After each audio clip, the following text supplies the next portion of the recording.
Hello friends, welcome to the Tech Listen channel. So friends, today I will talk about EK professional water blocks for NVIDIA RTX A5500 workstation GPU.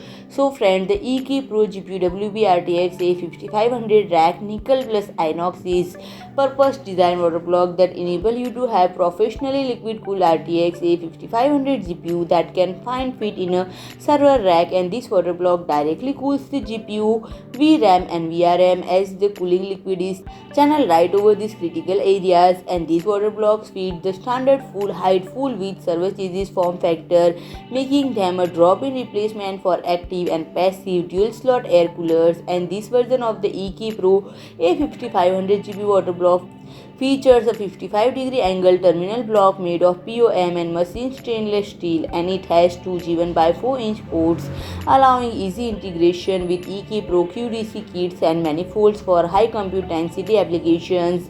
And additionally, the water block is equipped with a side-mounted standoff for GPU brace application, ensuring secure GPU mounting during transport and movement of the chassis. And purpose designed for the RTX 5500 graphics card, this water block cools the GPU, VRAM and VRM as the cooling liquid channel directly over these critical areas. So friend, if you like my video, please do like, share and comment, and don't forget to subscribe my channel and press the bell icon.